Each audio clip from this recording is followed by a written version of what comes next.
We spent several months trying to find the right concept for The Force Unleashed, and once we kind of hit on this idea of you being Darth Vader's secret apprentice and having these over-the-top force powers, and George signed off on that, we had an even bigger challenge ahead of us, and that was figuring out how are we actually going to bring that vision to life.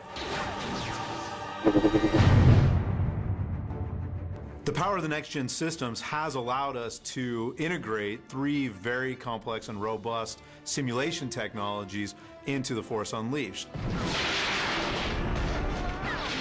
Havok is a technology that we used for our underlying physics system. It's a very robust physics engine that allows us to move a great number of objects on the screen at any given time. That's one part of the three different physics simulations that we're bringing to bear on The Force Unleashed.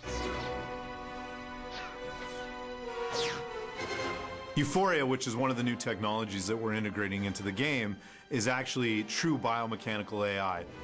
Euphoria is the tech that enables us to take an animated character, and when something unexpected happens or when they're being picked up into the air, they actually can reach for things, and it's second nature to the character. They have a sense of self-preservation, a sense of awareness, and what that does for the player is it ensures that no two reactions are ever the same. If you're using the Force to grab a crate and you want to slam it into a Stormtrooper's face, for instance, what's he going to do? Well, he has Euphoria, which is behavioral AI. So he could duck the crate, he could dive out of the way of the crate, he might even grab onto the crate. You never know how they're going to react, you just know that they are going to react. The other new technology that we've integrated into The Force Unleashed is digital molecular matter, or DMM. DMM is a way of simulating the substance of objects, sort of pretending that they're molecules, so that instead of moving parts, you have the material that it's made of. Things actually behave like they do in the real world. Glass will shatter like glass, metal will bend like metal, wood will splinter like wood. And that creates very authentic and interactive environments and ensures, again, that you don't see the same thing twice.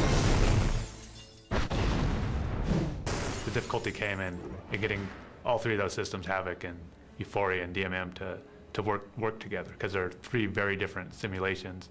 Even though it was difficult, it was really important for us to focus on simulation-based gameplay, because we really feel that that does offer, you know, kind of new and unique experiences for the player. Simulation-based gameplay is essentially unpredictable. You don't know exactly what's going to happen.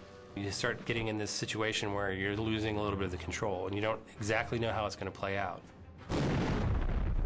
Just to give you an example of how complex this gets, if I take a crate and I throw it into another crate, Havok kind of tells the game everything it needs to know about that crate. Its mass, its size, when I throw it, the velocity that it's traveling at. However, if I'm to take that same crate and throw it at a Stormtrooper, now suddenly we have two different simulation technologies that need to talk to one another and know about each other. The crate, which is Havok, needs to slam into a Stormtrooper who's infused with Euphoria. And now that character with Euphoria needs to know how fast that crate was moving, what direction it was coming, the velocity, the size of the crate, the weight of the crate, all the different things that kind of a normal physics simulation would need to know.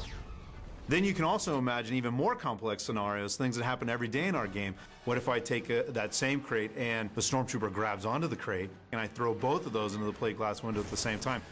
We've got all three now talking to each other.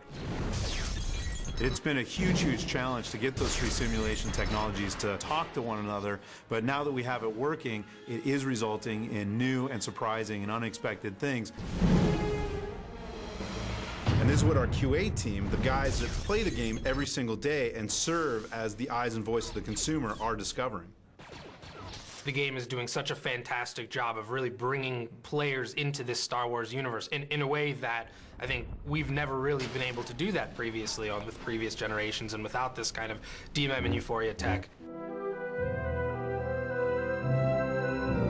One of the original visions that we had at a concept art stage was having a large, almost albino white, evil-looking Rancor come pounding through the forest and actually separate and push apart some soft-body DMM. And the moment I saw that on screen, my eyes lit up and I said, all right, we're gonna be able to do this.